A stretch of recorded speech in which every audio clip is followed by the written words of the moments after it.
A Trump-appointed federal judge is granting a temporary restraining order to stop the Biden administration from lifting Title 42 at the border later next month. I think it was May 23rd. But will this help to lower the record number of encounters along the southern border? Let's bring in our border correspondent, Jason Jones, joins us live from Alpine, Texas. Jason. Bob, it's good to be with you this afternoon. We got to take a look at the totality of the landscape of what's happening at the southwest border. In the last 6 months, over 1 million apprehensions conducted by U.S. Customs and Border Protection. Last month alone, over 221,000. We have never been where we are with the numbers of people coming, not just from Mexico, but from all over the world. And this morning, we broke the story that U.S. Customs and Border Protection are now providing humanitarian paroles for Cubans, Venezuelans, and Nicaraguans. Now, last week when I was on the border, I showed you that we were seeing those numbers climb tremendously. And it has to do with the policies and the perception that they are putting out. And I'll give you a great example of that. This humanitarian parole allows for all, both single males, single females, and all family units from Cubans, Venezuelans, and Nicaraguans. So they're portraying this to come to the U.S. if you want to. And let me give you the data that validates that this is the driver. In January, 9,720 Cubans encountered.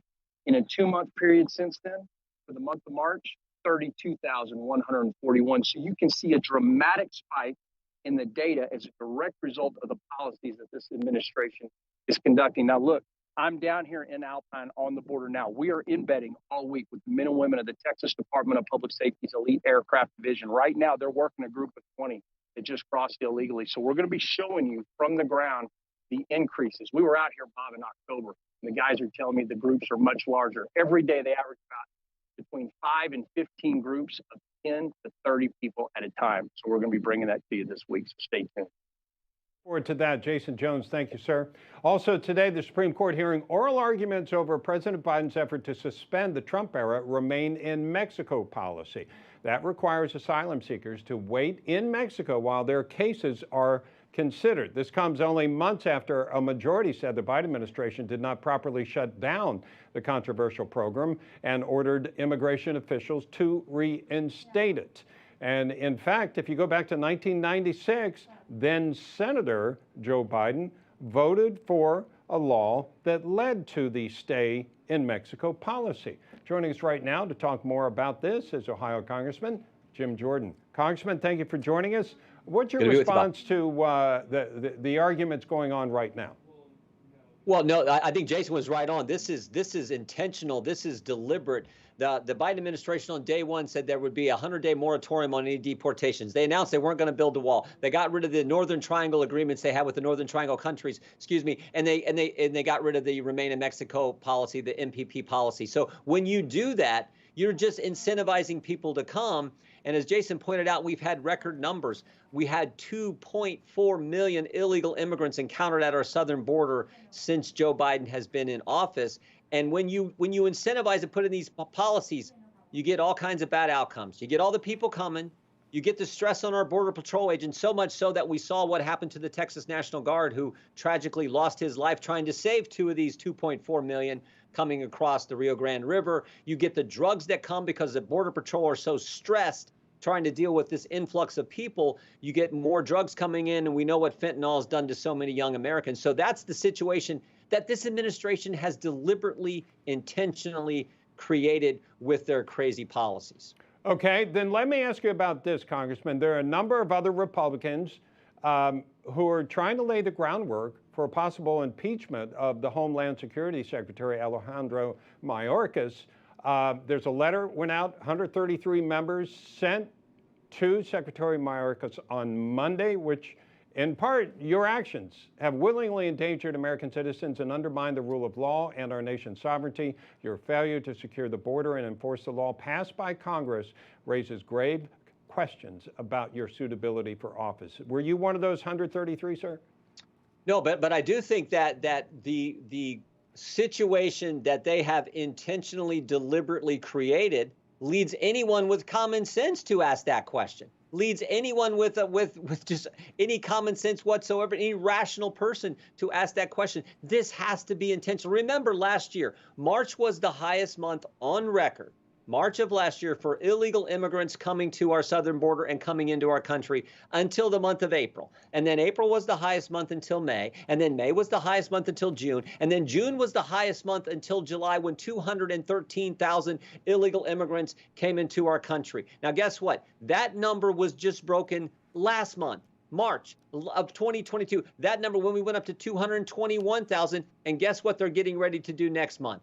Rescind Title 42 and make an already chaotic situation even worse. Now that is intentional. It's not just because they're crazy. That is just intentionally doing this to our country. And so when you have that kind of situation and a reluctance by this administration and this secretary to enforce the law, that's a big problem. And so I understand exactly why my colleagues sent the letter and laid it out the way they did. Yeah. By the way, we're getting information that Secretary Mayorkas has released a 20-page plan that outlines preparations in lifting Title 42 and on May 23rd. And just so people know, this means you won't have this particular tool. The fact that somebody may be a threat health-wise, including COVID, to come into this country, that was a reason you could send it back. Now, in all honesty, it was probably enforced by the Trump administration, probably isn't even being enforced that much by the Biden administration right now. Right. Are you in favor of trying to impeach the current secretary? I think that'll be a decision by the conference. If, in fact, the American people put us in the majority, I think that decision and a host of other decisions, like all the different things we're going to investigate that I think we need to investigate, how that proceeds, what's the order, who we call in first on a number of different investigations. I think those are decisions by the Republican conference that we will make if, in fact, the American people put us in the majority. We'll decide it at that time. Yeah. What one thing would you like to see done down at the border right now?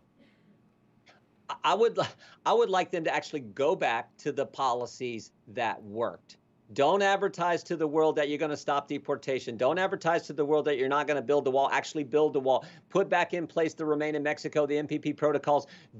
Start to deal with the root causes. That's supposedly what the vice president, the border czar, was supposed to be doing. Well, if that's the case, why did you get rid of the agreements we had with the Northern Triangle countries in Central America? So everything they have done has led to this, just chaotic situation we have seen now for months and months and months on our southern border. Put back in place the policies that work. But the fact that they won't do it just reaffirms and just underscores that this is intentional. And the real question is, why? Why are you intentionally doing this to the country? Why do you think they are? I don't know, but I'm hoping we'll get an answer this week from Secretary Mayorkas. I don't know what the answer is, but it makes no sense to the folks I get the privilege of representing in the 4th District of Ohio. It makes no sense to the vast majority of Americans across our great country. Is Ohio and your district being affected by what's going on along the border? And if so, how? We haven't had the direct that I know of, the direct like we see in Scranton, I think, and in White Plains, New York, where a plane lands in the middle of the night or buses come in. We haven't had that direct impact, but there are hundreds of thousands of people who are coming into the country, who came here illegally, who've been released into the country, where they're going to all kinds of communities around, and that stresses schools, that stresses public health. Sure. I mean, there are all kinds of concerns with that. And you hear that not from members of Congress, but from local officials, mayors, governors, local county executives. You hear from them all the time. And taxpayer money, by the way, going to pay for all those services. So, Congressman Jordan, thank you so much, sir. You bet. Thank you, Bob.